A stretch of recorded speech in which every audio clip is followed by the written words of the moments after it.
There's something about camping that stirs up a primal fear in us. Maybe it's the isolation, or the way the forest stretches endlessly into darkness. But once the campfire flickers low, strange things start to happen. Tonight, let me tell you about a few stories that might make you think twice before venturing into the woods again. The Campground of Ghostly Eyes. Nestled deep in the Appalachian Mountains, there's a campground with a legend that locals whisper about.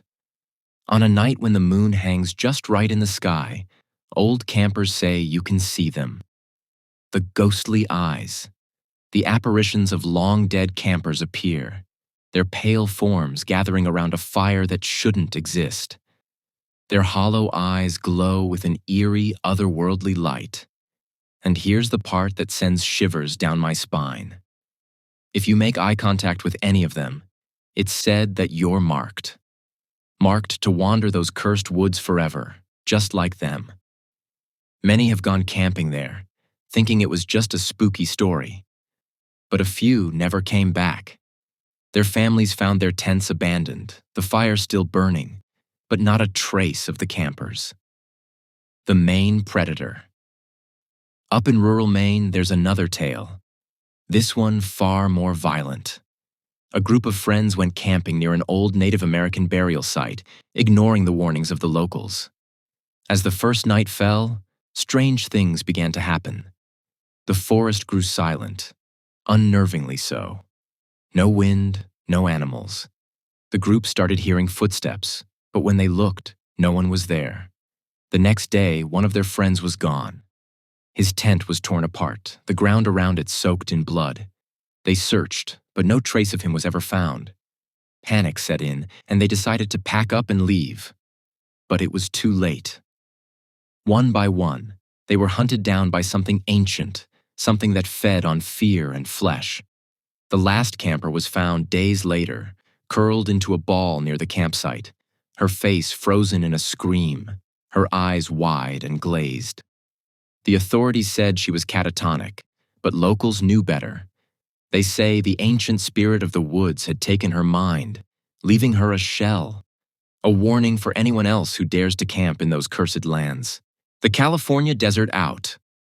In the desolate stretches of California's desert, there's a spot where something feels wrong, where the moon doesn't rise.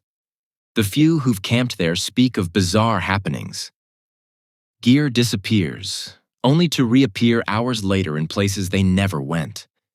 Whispers in a language no one understands drift on the wind, and shadows move against the stars, following you. One camper, a seasoned hiker, described the place as alive. He said it was like the desert was watching him, waiting for him to make a mistake. The scariest part? He saw something metallic buried in the sand. It was ancient, alien, and the ground around it pulsed as if the earth itself was breathing. That was the last straw for him, and he hiked out in the dead of night, vowing never to return. Locals believe that beneath the desert lies an alien spacecraft, and those who camp there are playing a dangerous game of hide-and-seek with whatever slumbers below. The portal in the Rockies. And then there's the story that still haunts me. The one about the abandoned mine shaft in the Rockies. A group of hikers found it by accident, a hole in the mountain half covered by underbrush. They couldn't resist exploring it, curiosity getting the better of them. As they ventured deeper, the air grew cold, and they found strange symbols carved into the rock. Symbols that seemed to shift and writhe in the dim light of their flashlights. They thought it was just an old, forgotten mining ritual. But the further they went, the more they realized something was very, very wrong. It wasn't a mine. It was a door. And they had opened it. They heard noises from the tunnel ahead, inhuman whispers echoing off the walls. Then from the darkness came creatures. Not animals, but something else. Something that had been waiting for centuries to be released. The last one alive was found weeks later, barely able to speak. All she could say was, "It came from the walls, the symbols. They moved." Camping is supposed to be a way to connect with nature, a retreat from the hustle of everyday life. But sometimes, nature has its own plans.